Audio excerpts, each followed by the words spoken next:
Alors, chers amis, est-ce que vous vous souvenez des 4 grosses erreurs à éviter absolument en anglais qu'on a vu hier? Alors, j'espère que c'est le cas. Si vous n'avez pas eu l'occasion de voir la vidéo, de toute façon, je vous mets le lien juste en dessous. Ce sont des erreurs très courantes chez les francophones, mais des erreurs de base.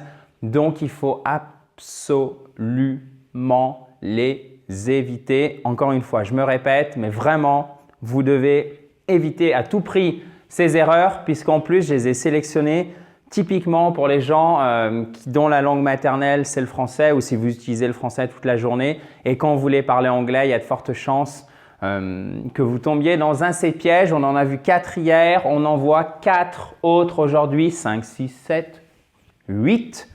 Voilà, vous comprenez maintenant pourquoi je fais des vidéos sur l'anglais et non pas sur les maths. Le mystère est résolu.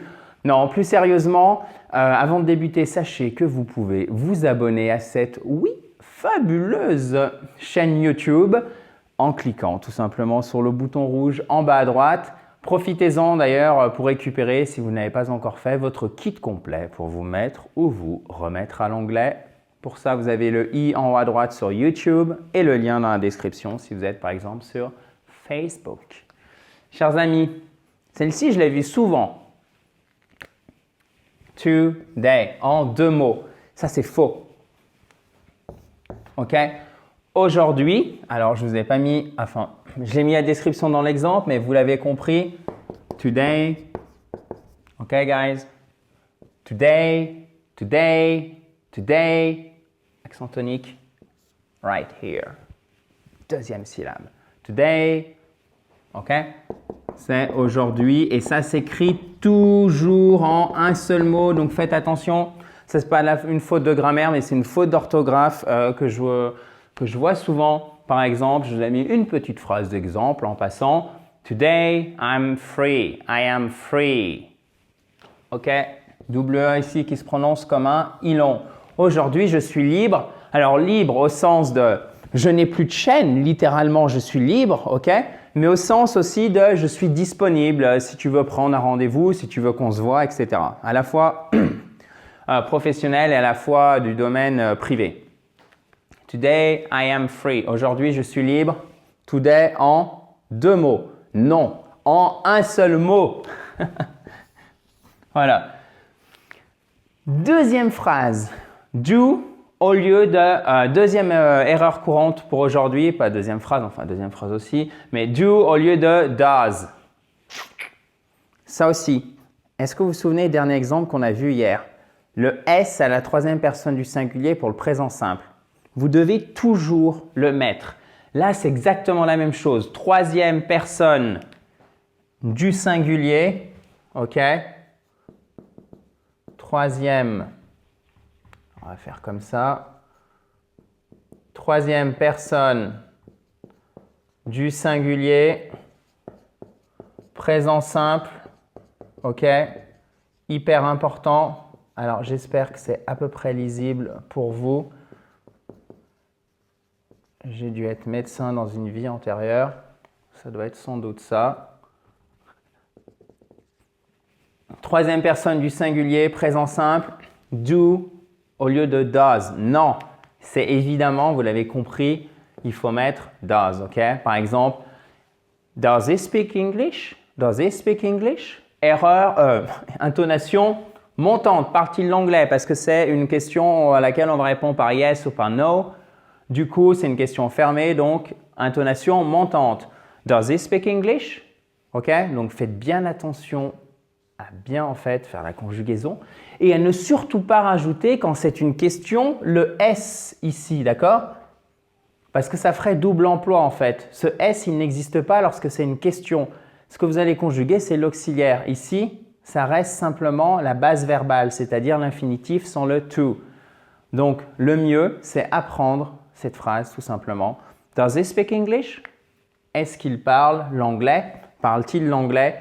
Et c'est une erreur très courante, le fait de dire do he speak English? Vous voyez, mais même à l'oreille, je pense que ça fait mal en fait. Vous sentez qu'il y a un problème. Pensez-y s'il vous plaît. Troisième erreur pour aujourd'hui, donc 7 sur 8. On a vu les 4 premières hier, encore une fois. Donc là, la 7e, I have plus prétérit au lieu de I have plus participe passé. Faute, énorme faute. Par exemple, et ça c'est un exemple, alors quand je dis énorme faute, c'est pas pour vous dire vous êtes mauvais, vous êtes mauvais, vous êtes mauvais, il faut surtout arrêter. C'est exactement le contraire, toujours dans la bonne humeur et avec un esprit positif. Vous l'avez compris j'imagine, mais j'aime bien de temps en temps le rappeler puisque ça doit être aussi une évidence dans l'apprentissage. Il ne faut surtout pas, en tout cas ça c'est mon point de vue, je ne suis pas là pour vous dire « Ah, c'est pas bien !» Pointer du doigt, vous voyez, parce que ça c'est la pire des choses que l'on puisse faire. Là, ce n'est pas du tout le cas, c'est simplement relever l'erreur sans dire « Oh mon Dieu, c'est horrible, c'est horrible ». Et après, évidemment, par contre, il faut vous employer à la corriger, ça c'est hyper important. Ça, c'est une erreur entre guillemets réelle, hein. C'est-à-dire que tous ces exemples-là, je les ai pris en fait dans ce que je corrige dans les différents commentaires ou les exercices qu'on fait au sein du programme Parler anglais dans les 60 jours qui viennent. Donc tout ça, c'est du pur contenu. I have so. Alors évidemment, je sais que les verbes irréguliers, ce n'est pas hyper facile, mais to see, c'est voir, d'accord? Au prétérit, c'est so, seen.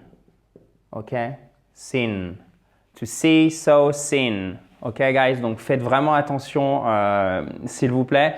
Du coup, ça nous donne I have seen au lieu de I have so. Pourquoi? Parce que le present perfect, OK? Accent tonique sur les deux, à chaque fois sur la première syllabe, et c'est pas present, c'est present. OK? Present perfect.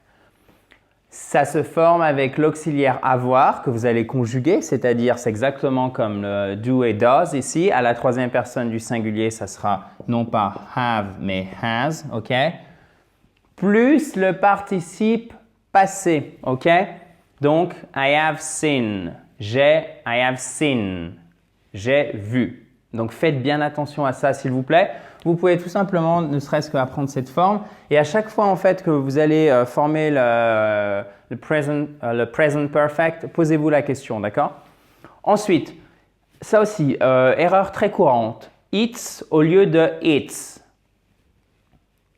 Faites bien attention à ne pas confondre le pronom possessif de la troisième personne du singulier. Donc ça, c'est techniquement, c'est un neutre. C'est-à-dire que vous avez his quand la personne, quand le propriétaire, celui qui possède, est un homme. Contrairement au français où on accorde, on dit c'est sa voiture, on met ça parce que voiture c'est un féminin, même si on parle, même si le propriétaire est un homme. En anglais c'est le contraire, ok?